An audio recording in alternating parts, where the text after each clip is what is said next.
supaya tidak ada yang salah paham pada tiap video kita pada channel ini, baiknya disimak sampai habis supaya bermanfaat untuk kita semua. Bismillahirrahmanirrahim. Assalamualaikum warahmatullahi wabarakatuh. Jumpa lagi sahabat konsorsium, semoga tetap semangat, tetap sehat untuk belajar bersama dan sukses bersama. Pada budidaya perikanan, sistem apapun dikenal ada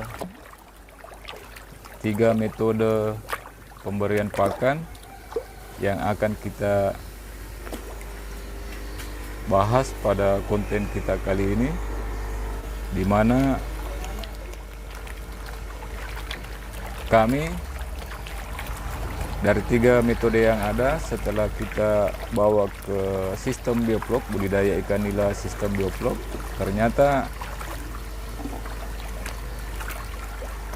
tidak 100% harus diterapkan pada kolam bioflok kita. Baik, ada 3 metode yang kita sebutkan dalam manajemen pemberian pakan untuk menjaga kualitas air sehingga ikan kita akan cepat besar di luar daripada pengaruh kualitas benih yang kita besarkan. Yang pertama, sahabat konsorsium, kita kenal yang namanya pemberian pakan 3% dari biomasa ikan. Biomasa artinya total berat keseluruhan ikan yang ada pada tiap kolam. Nah, ini sebenarnya saya tidak usah berbicara pengalaman pribadi saya di lokasi ini. Sahabat konsorsium juga sudah pasti banyak merasakan bagaimana efek daripada pemberian pakan 3% dari biomasa ikan. Saya yakin setelah melakukan pembibisan, ini khususnya bagi sahabat konsorsium yang melakukan pembibisan, saya yakin tidak selamanya 3% dari biomasa itu, pakan yang sudah dibibis itu akan habis setiap pemberian pakannya. Jadi pada kolam bioflok 3% dari biomasa ikan itu sangatlah tidak mungkin akan kita terapkan tiap harinya, apalagi mau sampai panen. Dan kedua, metode pemberian pakan dikenal istilah sistem satiasi. Sistem satiasi ini artinya pemberian pakan sekenyangnya. Sekenyangnya maksudnya di sini pada saat ikan kita kenyang, pemberian pakannya kita hentikan. Jadi tidak berdasarkan 3% dari biomasa ikan.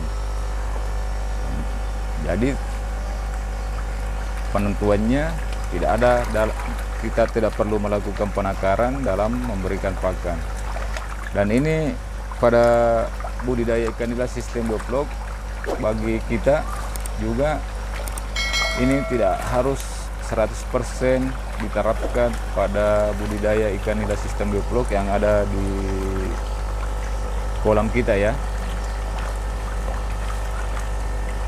Dan metode ketiga, pemberian pakan,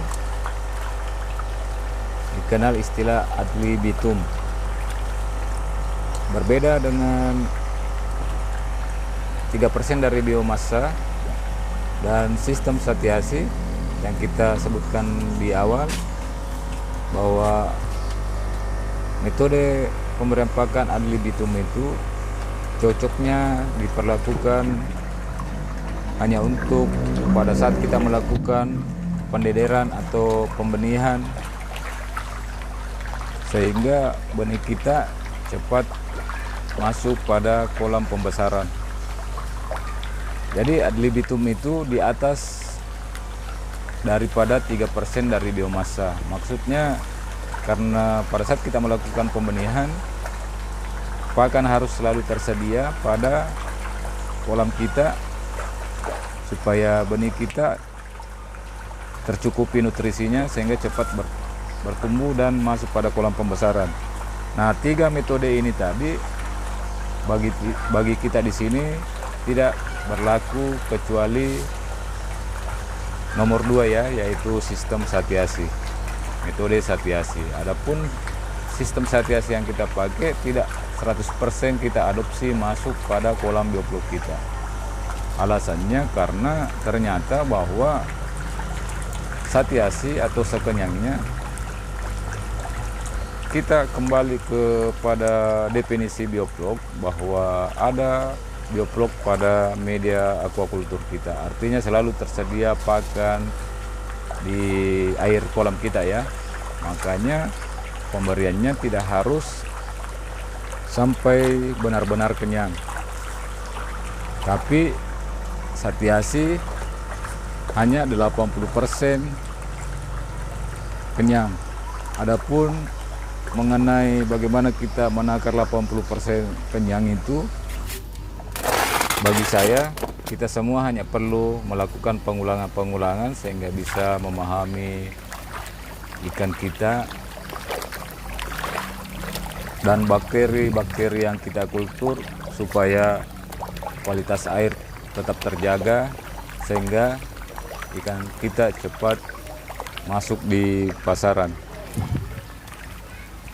Saya pernah dengar dari Pak Adi Sucipto yang mengatakan bahwa ternyata pemberian pakan yang terlalu berlebihan bukannya memacu pertumbuhan ikan, justru ikan itu energi yang didapatkan dari pakan tersebut bukannya dipakai untuk bertumbuh, tapi energinya dipakai hanya untuk menyesuaikan diri dengan kondisi air kolam yang kita rawat. Jadi pemberian pakannya harus di manajemen sahabat konsorsium dalam menjaga kualitas air supaya ikan kita cepat besar dan masuk di pasaran. Dan itu harapan kita semua. Jadi bagaimana caranya pakan tidak boros sehingga kita bisa tembus pada FCR di bawah 1 ya. Dan penting untuk saya ingatkan kembali bahwa ikan yang makannya sedang atau sistem Satyasi dan ikan yang makannya banyak dengan memakai biomasa 3% dari biomasa, belum tentu ikan yang 3% atau bahkan lebih dari 3% dari biomasa lebih cepat besar dibanding dengan sistem Satyasi yang hanya 80%. Itu khusus pada budidaya ikan nila sistem bioblok. Baik sahabat konsorsium, terima kasih telah menyimak sampai di sini. Wassalamualaikum warahmatullahi wabarakatuh.